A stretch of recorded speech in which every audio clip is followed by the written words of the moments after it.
ఆంధ్రప్రదేశ్ రాష్ట్ర ఆర్థిక పరిస్థితి అగమ్య గోచరంగా మారింది.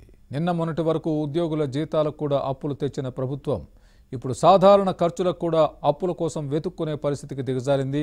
గడచిన 8 నెలల్లో ప్రభుత్వం తీసుకొచ్చిన అప్పు బడ్జెట్లో చూపించిన దానికంటే 34% అదనంగా ఉండడంతో ఆర్థిక నిపుణులు సైతం ఆందోళన చెందుతున్నారు. ఆదాయానికి మించి అప్పులు తీసుకువస్తూ ఉండడంతో ఏపీ ప్రభుత్వం దేశంలోనే మొదటి స్థానాన్ని కైవసం చేసుకుంది.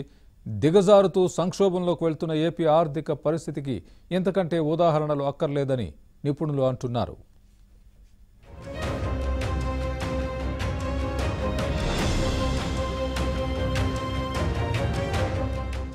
ఏపీ ఆర్థిక పరిస్థితి పెనం మీద నుంచి పొయ్యిలో పడ్డట్టయింది. సంక్షేమ కార్యక్రమాల అమల్లో భాగంగా లబ్ధిదారుల అకౌంట్లలోకి డబ్బులు బదిలీ చేయటమే లక్ష్యంగా పెట్టుకున్న జగన్ ప్రభుత్వం ఆదాయ వనరులు సమీకరణను గాలికి వదిలేసింది. మద్యం, పెట్రోలు, డీజిల్ అమ్మకాలపై వచ్చే పన్ను మినహా ఏపీ ప్రభుత్వానికి ఎలాంటి ఆదాయం సమకూరటం లేదు. రిజిస్ట్రేషన్లు, వాణిజ్య పన్నుల వసూలులో కూడా లక్ష్యాలను చేరుకోలేకపోతుంది. మొదటి 7 నెలల్లో బడ్జెట్లో 37,029 కోట్ల రుణం తీసుకువస్తామని ప్రభుత్వం వివరించింది. ఈ ఆర్థిక సంవత్సరంలో అక్టోబర్ వరకు 49,756 కోట్ల రూపాయలను రుణాలుగా సేకరించింది. అంటే 34% అదనంగా రుణాలు సేకరించిందని కాగ్ రిపోర్టులో తేల్చి చెప్పింది. గతేడాది ఇదే సమయంలో 25% అదనంగా అప్పులు తీసుకువచ్చారు. అంటే ఈ ఏడాది 134%, గత ఏడాది 125% అప్పులు తీసుకువచ్చినట్లు కాగు రిపోర్టు తేల్చింది. కేవలం పెట్రోల్, డీజిల్, మద్యం ద్వారా వచ్చే ఆదాయం మినహా మిగతా శాఖల ద్వారా వచ్చే ఆదాయం అంతంత మాత్రంగానే ఉందని కాగ్ స్పష్టం చేసింది. చివరకు చెల్లింపుల్లో కూడా పూర్తిగా వెనకబడిపోయిందని తేల్చారు. దేశంలో అన్ని రాష్ట్రాలలో కంటే మొదటి 7 నెలల్లో 134% అప్పులు తీసుకువచ్చిన రాష్ట్రంగా ఏపీ రికార్డుల్లోకెక్కింది.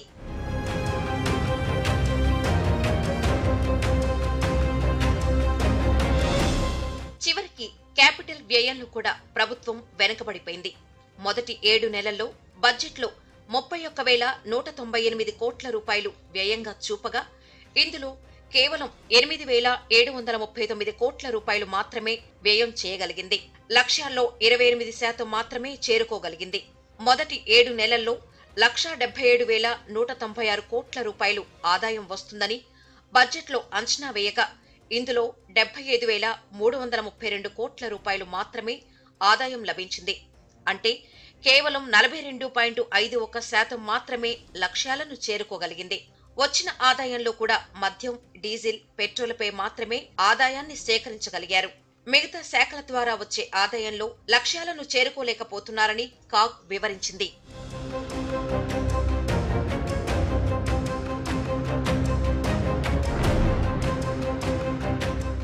ఇక వివిధ సంస్థల ద్వారా తీసుకున్న రుణాలకు సంబంధించి ప్రభుత్వం వడ్డీ కూడా సక్రమంగా చెల్లించలేకపోతుంది.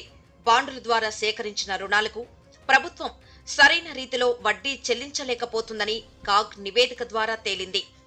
ఇందులో మొదటి 7 నెలల్లో 22,740 కోట్ల రూపాయలు చెల్లించాలని లక్ష్యంగా పెట్టుకోగా నేటి వరకు 12,060 కోట్ల రూపాయలు మాత్రమే చెల్లించగలిగారు.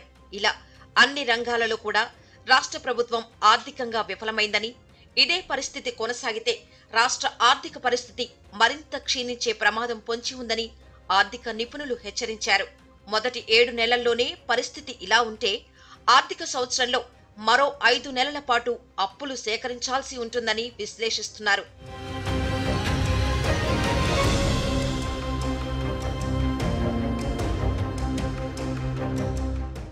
ఆర్థిక సంవత్సరంలో 3వ త్రైమాసికంలోని చివరి నెల అయిన డిసెంబర్లో కూడా జీతాలు, పెన్షన్లకు అప్పులు తెచ్చే పరిస్థితి నెలకొంది. 4వ త్రైమాసికం జనవరి నుంచి మార్చి వరకు ఉంటుంది. ఎఫ్ఆర్బిఎం పరిధిలో ఈ 4వ త్రైమాసికానికి అనుమతించిన రుణ పరిమితిని ప్రభుత్వం వాడుకోవాల్సి ఉంటుంది. ఇప్పటికే 10,000 కోట్ల రూపాయలు అదనపు రుణ పరిమితిని కేంద్రం నుంచి తెచ్చుకున్న ఏపీ ప్రభుత్వం ఎఫ్ఆర్బిఎం చట్టాన్ని కూడా సవరిస్తూ ఇటీవల అసెంబ్లీలో తీర్మానాన్ని ఆమోదించింది. 90% నుంచి 180% వరకు అప్పులు తెచ్చుకునేందుకు చట్టాన్ని సవరించింది.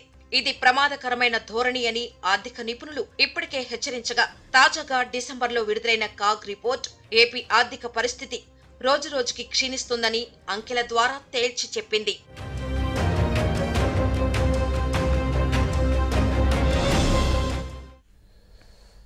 కేంద్ర ప్రభుత్వ పథకాల పేర్లను మార్చడంపై ఏపీ సర్కారుపై కేంద్రం మండిపడింది. కేంద్ర పథకాలకు జగనన్న గోరుముద్ద, జగనన్న పాలు, వైఎస్ఆర్ సంపూర్ణ పోషణ పేర్లు పెట్టడంపై కేంద్రం ఆగ్రహం వ్యక్తం చేసింది. పథకాల పేర్లు మార్చడంపై కేంద్ర మహిళా శిశు సంక్షేమ శాఖ నివేదిక కోరింది.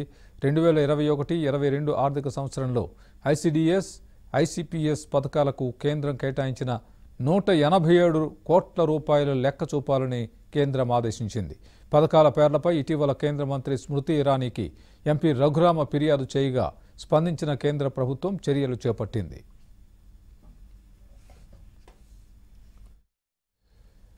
$500 దివ్యాంగుల పెన్షన్ను 3000 చేసిన ఘనత టీడీపీదేనని అన్నారు ఆ పార్టీ అధినేత చంద్రబాబు. మళ్లీ టీడీపీ వచ్చుంటే దివ్యాంగుల పెన్షన్ 5000 అయ్యేదని అన్నారు. ఎప్పుడో ఇచ్చిన ఇళ్లకు డబ్బులు కట్టాలంటూ ఏపీ ప్రభుత్వం బలవంతపు వసూళ్లకు పాల్పడుతోందని చంద్రబాబు ఎద్దేవా చేశారు. పోలీస్ వ్యవస్థ భ్రష్టు పట్టినా రాజ్యాంగం బ్రతికే ఉందన్న సంగతి ఏపీ ముఖ్యమంత్రి గుర్తుంచుకోవాలని అన్నారు చంద్రబాబు. ఇప్పుడే కాదు, 95 నుంచి నేను ముఖ్యమంత్రిగా ఉన్నప్పటి నుంచి ఇదేదో నేను చారిటీ కోసం పనిచేయాల, జాలి కోసం పనిచేయాల, పేరు కోసం పనిచేయాల, బాధ్యత కోసం పనిచేశాను తప్ప ఇంకోటి కాదని చెప్పి నేను తెలియజేస్తున్నాను. 500 రూపాయలు పింఛనుంటే 500 కాదు, ఎంత ఇచ్చినా తక్కువని 3000 రూపాయలు పింఛన్ చేసిన ఘనత కూడా తెలుగుదేశం పార్టీది. మనం వచ్చుంటే అది 5000 ఉండేది. ఈ ముఖ్యమంత్రి వచ్చి పట్టించుకోవాలి. ఎందుకు మాట్లాడుతున్నానంటే, మీరు గౌరవంగా బ్రతకాలంటే మీరు చేసే కష్టానికి చేదోడుగా ఒక 5000 రూపాయలు మీ అకౌంట్లో వస్తే మీరు మీ కుటుంబం బాగుపడే పరిస్థితి వస్తుంది. అందుకే నేను ఆ రోజు ఈ అనౌన్స్మెంట్ చేశా. గొప్ప నాయకుడు అంటే ఒక్కొక్కసారి బాధ, కడాన మీ మీద కూడా కన్నేశాడంటే, సీత కన్నేశాడంటే ఈ ముఖ్యమంత్రి ఎంత గొప్ప నాయకుడో నాకైతే అర్థం కాల. ఇది ఒక బలవంతపు వసూళ్ల గవర్నమెంట్ అయిపోయింది. ఎప్పుడో ఎన్టీ రామారావు గారు కట్టిన ఇండ్లకు ఇప్పుడు పట్టా ఇస్తానంటున్నాడు. నాకైతే అర్థం కాల. 10,000 టౌన్స్ అయితే 20,000. నేను అడుగుతున్నా, వాడాస్తికి నువ్వు పట్టా ఇవ్వడం ఏంటి? ఎప్పటి నుంచో అనుభవిస్తున్నారు ఇది నా ఆస్తి అని. వాళ్ళ ఆస్తికి ఈయన రిజిస్ట్రేషన్ చేస్తానంట కొత్తగా. అందుకే మొన్న ఒక ఆయన అడిగాడు, నా పెళ్ళం నేను కాపురం చేస్తున్నా మళ్ళా పెళ్లి చేస్తానంటావు ఏంటయ్యా నువ్వు?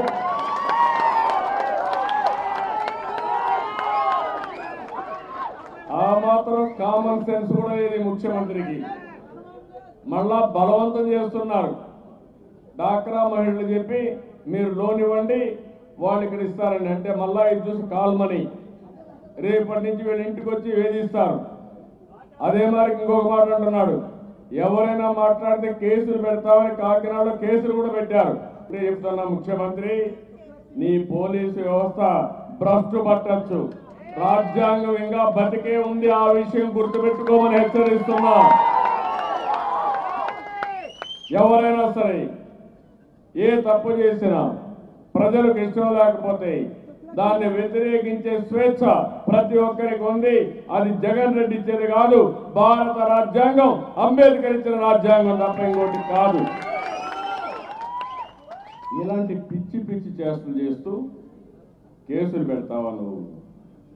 నీ పోలీసులు చూస్తున్న పనికిరాని పోలీసులు కొంతమంది ఉన్నారు, నీకు వంతన పడుతున్నారు. కానీ చెప్తున్నా, నేను ముందే చెప్పా, మళ్ళా ఒక కమిషన్ వేస్తా, మిమ్మల్ని అందరినీ ఆ కమిషన్లో శిక్షిస్తా, వదిలిపెట్టే సమస్య లేదు.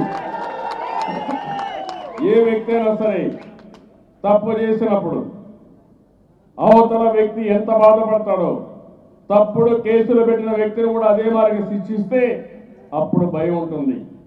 చట్టానికి ఎవరు అతీతులు కాదు. ఆ విషయం గుర్తుపెట్టుకోవాల్సిన అవసరం ఉంది. నెల్లూరు జిల్లాలో సీఎం జగన్ పర్యటన సందర్భంగా ప్రజా ప్రతినిధులు నిర్లక్ష్యాన్ని కప్పిపుచ్చుకునేందుకు ప్రయత్నించారు. నెల్లూరు నవబాల దుర్గాదేవి ఆలయం సమీపంలో సీఎం జగన్ వెళ్లే రోడ్డులో గుంతలు, బురద, చెత్తా చెదారం కనిపించకుండా పరదాలు కట్టారు. ఇటీవల కురిసిన భారీ వర్షాలకు నెల్లూరు జిల్లాలోని పలు ప్రాంతాలు వరద దాటికి కొట్టుకుపోయాయి.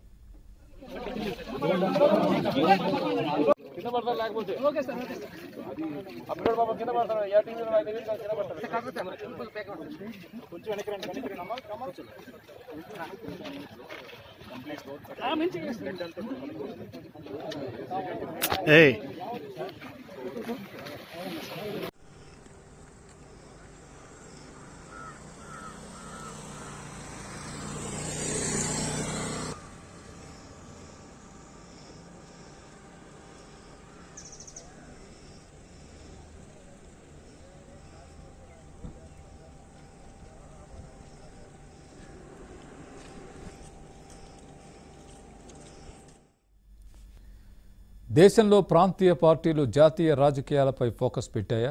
బీజేపీ టార్గెట్గా మమతా బెనర్జీ జాతీయ రాజకీయాల్లో చక్రం తిప్పబోతున్నారా? అదే జరిగితే ఫెడరల్ ఫ్రంట్ నినాదంతో హైప్ క్రియేట్ చేసిన కేసీఆర్ స్టాండ్ ఏంటి? యూపీఏ ఎన్డీఏ కూటమికి వ్యతిరేకంగా కేసీఆర్ఏ కూటమి కడతారా లేక మమతా కూటమితో జట్టు కడతారా? ఇంతకీ టీఆర్ఎస్ అధిష్టానంతో ప్రశాంత్ కిషోర్ భేటీ వెనుక మతలబేంటి?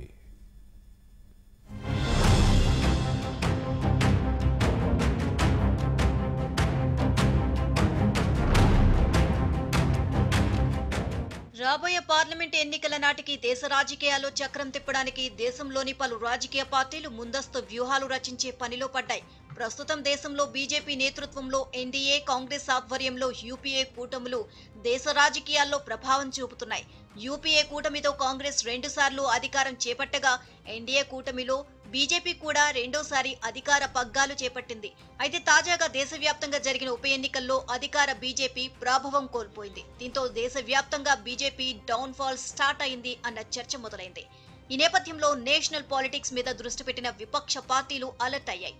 బీజేపీ ప్రభావం తగ్గుతుంది అన్న చర్చతో రానున్న ఎన్నికల్లో పొత్తుల కోసం వ్యూహ రచనల్లో పడ్డాయి.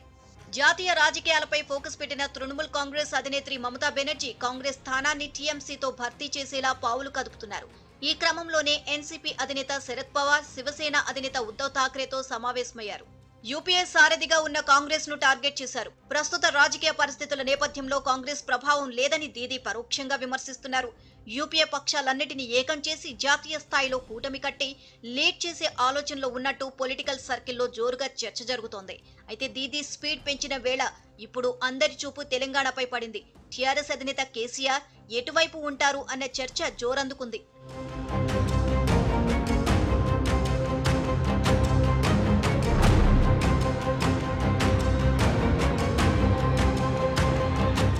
తెలంగాణ ఉద్యమ కాలంలో యూపీఏ వైపు నిలిచి తెలంగాణలో కాంగ్రెస్ తో పొత్తు కూడా పెట్టుకున్నారు గులాబీ బాస్ కేసీఆర్.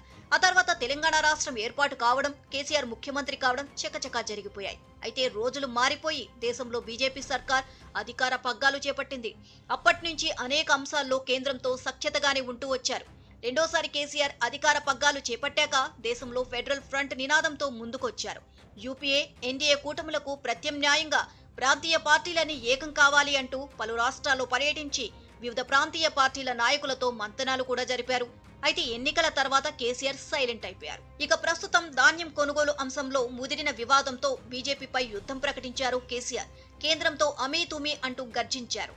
ధాన్యం కొనుగోలులో దేశవ్యాప్తంగా ఒకే విధానం ఉండాలని, దీనికి సంబంధించి దేశవ్యాప్తంగా ఉద్యమం చేపట్టి అవసరమైతే తానే నాయకత్వం వహిస్తానని ప్రకటించారు. ఇలాంటి సమయంలో వచ్చే ఎన్నికల నాటికి కేసీఆర్ ఎలాంటి స్టాండ్ తీసుకుంటారు అన్నది కూడా ఆసక్తికర చర్చకు దారితీస్తోంది. ఫెడరల్ ఫ్రంట్ ను లీడ్ చేయాలి అనుకున్న గులాబీ దళపతి ఆ దిశగా అడుగులు వేస్తారా, లేక యూపీఏతో కలిసి నడుస్తారా, లేకుంటే రానున్న కొత్త కూటమితో జతకడతారా అన్నది సస్పెన్స్ గా మారింది.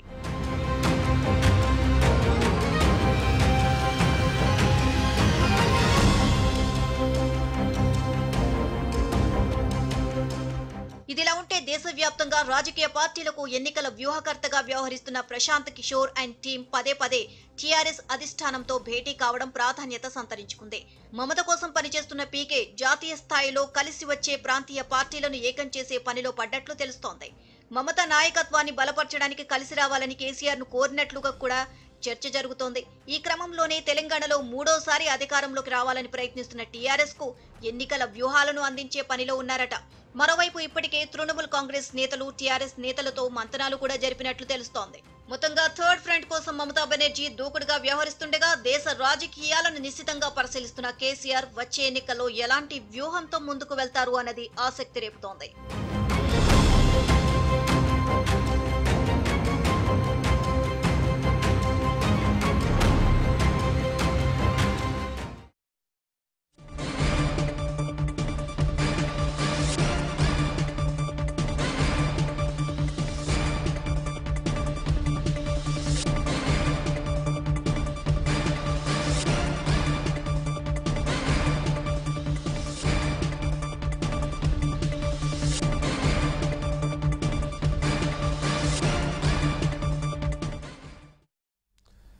ప్రభుత్వ నిర్లక్ష్యంతో కొట్టుకుపోయిన కడప జిల్లా అన్నమయ్య ప్రాజెక్టు ఘటన జరిగిందని కేంద్రం స్పష్టం చేసింది. ప్రభుత్వ ఘోర వైఫల్యాన్ని పార్లమెంట్లో ప్రస్తావిస్తూ ఇది దేశ చరిత్రలోనే ప్రాజెక్టుల మెయింటెనెన్స్లో ప్రభుత్వ నిర్లక్ష్యంపై అన్నమయ్య ప్రాజెక్టు విషాదం ఒక కేస్ స్టడీగా మిగిలిపోతుందని కేంద్ర మంత్రి గజేంద్ర షెకావత్ అన్నారు.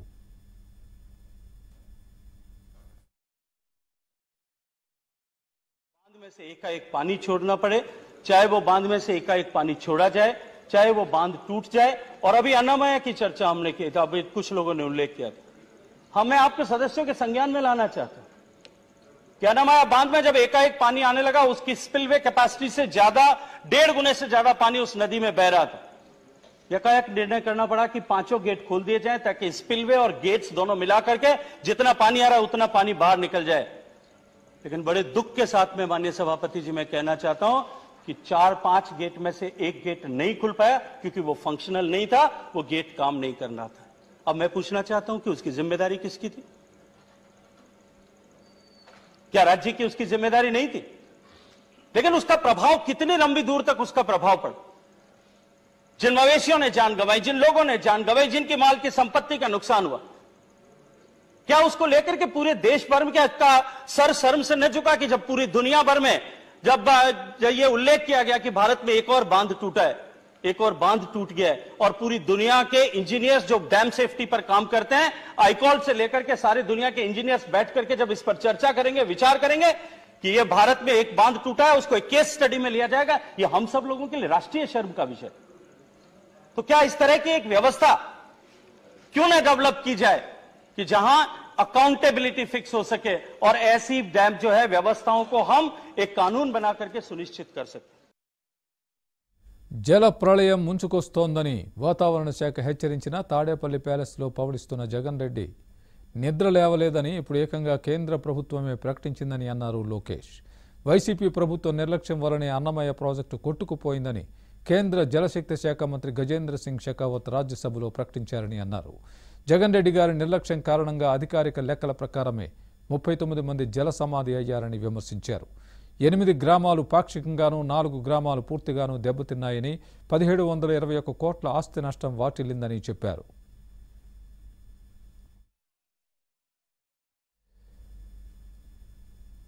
ఇవి ముమ్మాటికి ప్రభుత్వ హత్యలేనని అన్నారు లోకేష్. సొంత జిల్లాలో ఇంత ప్రాణ నష్టం జరిగితే నవ్వుతూ సెల్ఫీలు దిగడం, ప్రశ్నించిన ప్రతిపక్షంపై నిందలు వేసి పైశాచిక ఆనందం పొందడం ఆపి ఇకనైనా విపత్తులు ఎదుర్కోవడానికి ముందుగా మేల్కోవాలని హితవు పలికారు.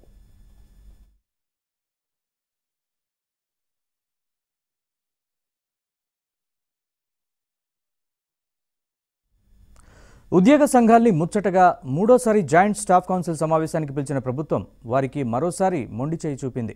పీఆర్సీ నివేదిక ఊసెత్తకుండానే మీ సూచనలు సలహాలు చెప్పాలంటూ పాతపాటే పాడింది. పీఆర్సీ నివేదిక ఇచ్చాకే మాట్లాడతామంటూ ఉద్యోగ సంఘాలు భీష్మించినా తన ధోరణి తనదే అన్నట్టు వ్యవహరించింది. దీంతో సమావేశం అనంతరం ఉద్యోగ సంఘాలు ప్రభుత్వంపై అగ్గి మీద గుగ్గిలమయ్యాయి. సమావేశానికి పిలిచి అవమానించారని మండిపడ్డారు.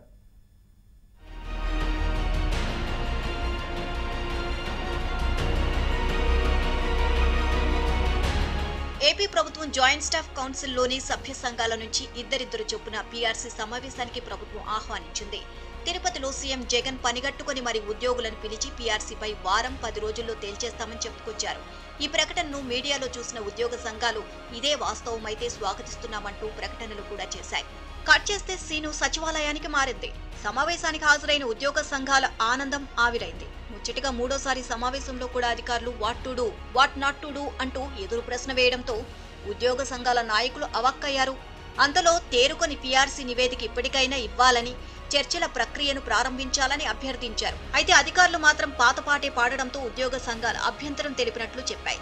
తాజా మీటింగ్ పై అసంతృప్తిని వ్యక్తం చేశాయి. తాడో పేడో తేలే వరకు తమ ఉద్యమ కార్యాచరణను ఆపేది లేదని తేల్చి చెప్పారు. తిరుపతిలో ఆయన ఏదైతే ఉద్యోగులకి, ఉపాధ్యాయులకి, కార్మిక పెన్షన్లకి, కాంట్రాక్ట్ అవుట్సోర్సింగ్ ఉద్యోగులందరికీ కూడా పీఆర్సీ ఇస్తామని చెప్పారో అధికారుల కమిటీతో ఉన్నటువంటి చర్చలు కూడా సఫలీకృతం కావాలంటే పీఆర్సీ రిపోర్ట్ ఇవ్వాలా. దానికోసమే మేమంతా కూడా అన్ని సంఘాలు కూడా పట్టుపట్టడం జరిగింది. ఆ ప్రభుత్వం నుంచి మాకు ఏ విధమైనటువంటి రిజల్ట్ రాలేదు. మేము తలపట్టినటువంటి కార్యాచరణ ఏదైతే 7వ తారీఖు నుంచి మరి బ్లాక్ బ్యాడ్జెస్ పెట్టేసి యాజిటేషన్ ప్రోగ్రామ్ ఇచ్చామో ఆ యాజిటేషన్ ప్రోగ్రామ్ యథాతథంగా జరుగుతుంది. పీఆర్సీ నివేదికపై అధ్యయనానికి నియమించిన కార్యదర్శుల కమిటీతో నేడు సమావేశం జరిగిందని ఏపీ ప్రభుత్వ ఉద్యోగుల సంఘం అధ్యక్షుడు కేఆర్ సూర్యనారాయణ తెలియజేశారు. అయితే ఈ సమావేశంలో పీఆర్సీ నివేదికపై ఎలాంటి చర్చ జరగలేదన్నారు. పీఆర్సీ విషయంలో ప్రభుత్వానికి చిత్తశుద్ధి లేదు అన్నారు. కొత్తగా పీఆర్సీపై అభిప్రాయాలు కోరడమేంటి అని ప్రశ్నించారు. గత సమావేశంలో బాయ్కాట్ చేసిన కొన్ని ఉద్యోగ సంఘాలు ఈ సమావేశంలో కూర్చోవడానికి కారణం సలహాదారుగా తమ నాయకుడు చంద్రశేఖర్ రెడ్డిని నియమించడమే అని చెప్పుకొచ్చారన్నారు. పీఆర్సీ నివేదిక ఎప్పుడు ఇస్తారో స్పష్టత లేదని, అసలు వారి వద్ద ఉందో లేదో కూడా తెలియడం లేదు అన్న ఉద్యోగ సంఘాలు ప్రభుత్వంపై విరుచుకుపడ్డాయి. ఈ సమావేశంలో ఇరు జేఏసీల పక్షాన ఉన్నటువంటి 9 సంఘాలను కూడా ఒకే మాట మీద మీరు నివేదిక ఇస్తే ఆ నివేదికలో ఉన్న అంశాలని మీతో చర్చించగలమే తప్ప, లేదు మీరు చెప్పండి నివేదికలో ఉన్న ఆ అంశాలు ఏమేమి ఉన్నాయో వాటి మీద మా అభిప్రాయాలు అడగండి అంటే ఆయన రికమెండేషన్స్. ఒకవేళ మీరు నివేదిక ఇప్పుడు ఇవ్వలేకపోతే కనీసం మీరు ఉన్నటువంటి నివేదికల అంశాలు వారీగా ఇదిగో ఈ అంశం ఏమైనా ఇట్లా రికమెండ్ చేశారు మీరేమంటున్నారని అడగండి అంటే అది కూడా లేదు. ఓవైపు పీఆర్సీ నివేదిక వెల్లడించకపోవడంపై ప్రభుత్వంపై ఉద్యోగ సంఘాలు కారాలు మిరియాలు నూరుతున్నాయి. సచివాలయ ఉద్యోగుల సంఘం వెంకట్రామరెడ్డి సమావేశం అనంతరం పీఆర్సీ నివేదిక అడిగామంటూ కూల్గా కామెంట్ చేశారు. వారం 10 రోజుల్లో సీఎం దగ్గర అన్ని అంశాలపై చర్చలు జరుగుతాయని భావిస్తున్నామని, ఒకసారి పీఆర్సీ ప్రకటించాక తమను విమర్శిస్తున్న ఉద్యోగ సంఘాలపైన కూడా సమాధానమిస్తామని వెంకట్రామరెడ్డి స్పష్టం చేశారు. లాస్ట్ వీక్ అసెంబ్లీ జరుగుతున్న సమయంలో ముఖ్యమంత్రి గారిని కలిసి ఆంధ్రప్రదేశ్ సెక్రటరీ అసోసియేషన్ తరఫున, ఆంధ్రప్రదేశ్ గవర్నమెంట్ ఎంప్లాయీస్ ఫెడరేషన్ తరఫున గౌరవ ముఖ్యమంత్రి గారిని కలిసి పీఆర్సీ గురించి ఉద్యోగులు పడుతున్న ఆందోళనను, పీఆర్సీ లేట్ అవడం వల్ల ఉద్యోగుల అసంతృప్తి పెరుగుతుంది, దాన్ని వీలైనంత తొందరగా ఈ పీఆర్సీ ఇష్యూను సెటిల్ చేయాలని ముఖ్యమంత్రి గారు తీసుకెళ్లినప్పుడు అప్పుడే ముఖ్యమంత్రి గారు స్పష్టంగా చెప్పిండ్రు 1 వీక్ 10 డేస్లో మీకు ఇచ్చేస్తామని. అదే విషయాన్ని మేము లాస్ట్ వీక్ చెప్పడం జరిగింది. అందులో భాగంగా తర్వాత సీఎం అధికారులను కలిస్తే ఈ వారంలో ఉద్యోగ సంఘాలతో చర్చలు జరుపుతామని చెప్పిండ్రు. అందులో భాగంగానే ఈరోజు చర్చలకు పిలిచిండ్రు. చర్చలకు పిలిచి పీఆర్సీ మీద ఉద్యోగ సంఘాలు అన్ని అభిప్రాయాలు తీసుకున్నారు. దాన్ని నెక్స్ట్ వీక్ సీఎం గారికి చెప్పి నెక్స్ట్ వీక్ అంటే మేము గతంలో చెప్పిన విధంగానే డిసెంబర్ 10వ తారీఖు కల్లా ఈ పీఆర్సీ ప్రక్రియ పూర్తవుతుందని పూర్తి నమ్మకంతో ఉన్నాం. 13 లక్షల ఉద్యోగులకు సంబంధించిన కీలకమైన ప్రకటనను తిరుపతి రోడ్లపై పనిగట్టుకుని మరీ సీఎం జగన్ ప్రకటించేశారు. ప్రకటించిందే తడువుగా కొన్ని ఉద్యోగ సంఘాలు స్వాగతించేశాయి. అయితే పీఆర్సీపై నియమించిన కార్యదర్శుల కమిటీ సమావేశం ముగిస్తే తప్ప ఉద్యోగులకు క్లియర్ పిక్చర్ రాలేదు. దీంతో వారు సమావేశం అనంతరం పీఆర్సీపై ప్రభుత్వం చిత్తశుద్ధిపై మరోసారి ఉద్యోగ సంఘాలు ప్రశ్నించాయి. మొత్తానికి పీఆర్సీ కథ మళ్లీ మొదటికి వచ్చిందని ఉద్యోగ సంఘాలు స్పష్టం చేశాయి.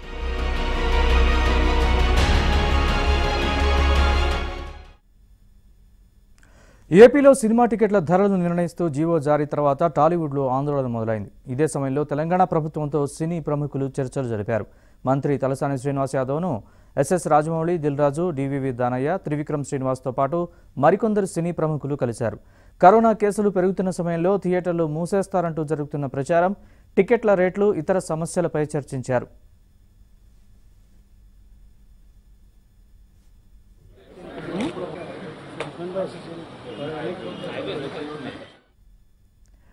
కరోనా విషయంలో ఎలాంటి ఆందోళన అవసరం లేదని, థియేటర్ల మూసివేత, ఆంక్షలు ఉండవని మంత్రి తలసాని స్పష్టం చేశారు. సినిమా చూడాలనుకుంటే థియేటర్లలోనే చూడాలని సూచించారు. థియేటర్ల యజమానులు ఇప్పటికే తీవ్ర ఇబ్బందుల్లో ఉన్నారన్న తలసాని ఇతర నగరాల్లో పరిశీలన చేసి టికెట్ల రేట్ల సమస్యను త్వరలో పరిష్కరిస్తామన్నారు. ప్రభుత్వం నుంచి సానుకూల స్పందన వచ్చిందని నిర్మాత దిల్ రాజు చెప్పారు. ఫైర్ సర్వీసెస్ సంబంధించింది ఒకటి ఉంది, ఆన్లైన్ టికెటింగ్ ఉంది, టికెట్ ప్రైస్ కూడా ఉంది. ఆ అంశాలు కూడా చర్చించడం జరిగింది. మీకు ఇబ్బంది పడవలసినటువంటి అవసరం లేదు. మళ్ళీ ఆన్ ఆఫ్ సడన్ ఏదో థియేటర్లు మళ్ళా క్లోజ్ చేస్తారని కానీ 50% ఆక్యుపెన్సీ కానీ ఇటువంటివి ఉంటాయని అపోహలోని నమ్మద్దు దయచేసి. కాబట్టి గవర్నమెంట్ చాలా క్లియర్గా ఏ ఇబ్బంది పడదు. నేను ప్రజలకు కూడా అప్పీల్ చేస్తున్నా, మీరు సినిమా చూస్తే థియేటర్లోనే చూడండి. ఈ థియేటర్లో ఎంత ఇబ్బంది నుంచి వాళ్ళు ఇంకా బయటికి పడలేదు. థియేటర్లు మనం 100% ఆక్యుపెన్సీ మీద ఓపెన్ చేసినా కానీ థియేటర్కి ఇప్పటికీ ఆ స్థాయిలో వస్తలేదు. లక్కీలీ నేను అఖండ పిక్చర్కు ఫస్ట్ టైం ఆఫ్టర్ కరోనా తర్వాత కొంత ఆ స్థాయిలో వచ్చారు. కాబట్టి ధైర్యంగా ఉంటే ముందుకు వెళ్ళవలసినటువంటి అవసరం. టికెట్ రేట్ లేదు, ఒక పెండింగ్ ఇష్యూ ఉన్నది ఎప్పటి నుంచో, ఇప్పుడు కొత్తగా వచ్చింది కాదు, ఇది చాలా సంవత్సరాల నుంచి ఉంది పెండింగ్. కాబట్టి ఇప్పుడు క్లియర్ చేస్తాం. ఇప్పుడు ఈ కోవిడ్ దాన్ని మీడియాలో మళ్ళీ థర్డ్ వేవ్ అని అదని ఇదని 50% థియేటర్లో మళ్ళీ 50% ఆక్యుపెన్సీ వస్తుంది డిస్కషన్ మొదలైంది. సో ఒకసారి మినిస్టర్ గారిని కలిసి ఏంటి ఇప్పుడు ఇక్కడ నుంచి కంటిన్యూ సంక్రాంతి వరకు పెద్ద సినిమాలు రిలీజ్ ఉన్నాయి, ఎలా ఉండబోతుందని కనుక్కొని మొత్తం మా సైడ్ నుంచి కావాల్సినవి చెప్పడం జరిగింది. అలాగే అంతకుముందు కొన్ని 2 years బ్యాక్ కొన్ని ఇండస్ట్రీ నుంచి అడిగిన ఇష్యూస్ ఉన్నాయి, అన్నిటి గురించి డిస్కస్ చేసి పెద్ద సినిమాలు రిలీజ్ ఉన్నాయి. సో అంతకుముందు సీఎం గారు కూడా చెప్పారు తెలంగాణలో ఏమేం కావాలి చెప్పండి అని. అది ఒకసారి మళ్ళీ రిపీట్ చేయడానికి వచ్చాం. సానుకూలంగా సీఎం గారి దగ్గరికి మంత్రి గారు తీసుకెళ్తారు. అది ఆల్రెడీ పెండింగ్ ఉంది టికెట్ రేట్లది కూడా. అది కానీ ఎలక్ట్రిసిటీది ఉంది, టికెట్ రేట్లది ఉంది, కోవిడ్ది ఉంది. ఇవన్నిటి గురించి ఒక 5-6 పాయింట్స్ మీద మినిస్టర్ గారితో డిస్కస్ చేసి సీఎం గారికి రిక్వెస్ట్ పంపిస్తాం. ఏపీలో ఒమైక్రాన్ వేరియంట్ కలవరపెడుతోంది. ఓవైపు పొరుగు రాష్ట్రాల్లో ఒమైక్రాన్ కేసులు నమోదవుతున్నాయి. మరోవైపు విదేశాల నుంచి రాష్ట్రానికి వచ్చిన 30 మంది ఆచూకీ తెలియడం లేదన్న వార్తలు టెన్షన్ పెట్టించాయి. మిస్ అయిన వారు ఎవరన్నది గందరగోళంగా మారింది. చివరకు వైద్య ఆరోగ్య శాఖ డైరెక్టర్ ప్రకటనతో అంతా ఊపిరి పీల్చుకున్నారు.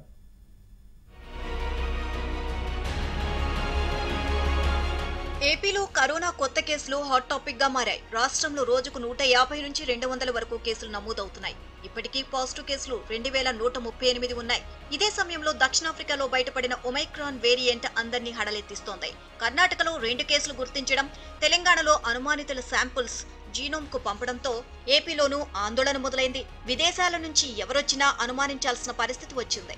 తాజాగా విదేశాల నుంచి రాష్ట్రానికి వచ్చిన వారిలో 30 మంది మిస్ అయ్యారని నేషనల్ మీడియాలో వార్తలు రావడంతో టెన్షన్ పెరిగింది.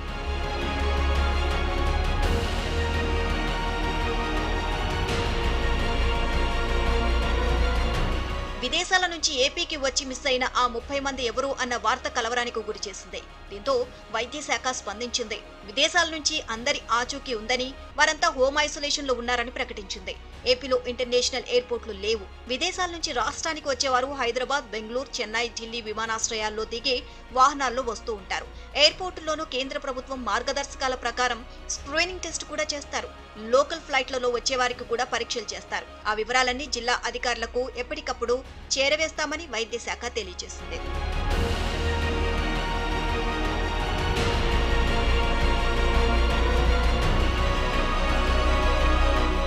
ఏపీ వైద్య శాఖ ఇచ్చిన ప్రకటనతో అంతా ఊపిరి పీల్చుకున్నారు. అయితే ఆధారాలు లేని కథనాలను ఎవరూ నమ్మొద్దని ప్రజలకు వైద్య ఆరోగ్య శాఖ సూచించింది.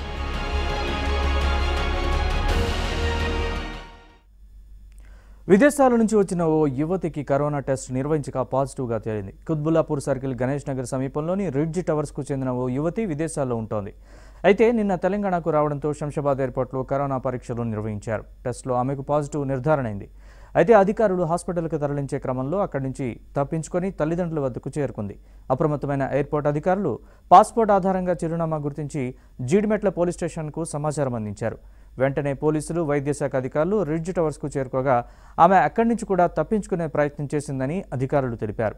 అసోసియేషన్తో పాటు స్థానికుల సహకారంతో ఆమెను అదుపులోకి తీసుకుని గచ్చిబౌలిలోని టిమ్స్కు తరలించారు. అలాగే తల్లిదండ్రులను కూడా ఐసోలేషన్కు తరలించారు. ఇవి బులెటిన్ విశేషాలు. అప్డేట్స్ కోసం చూస్తూనే ఉండండి ABN.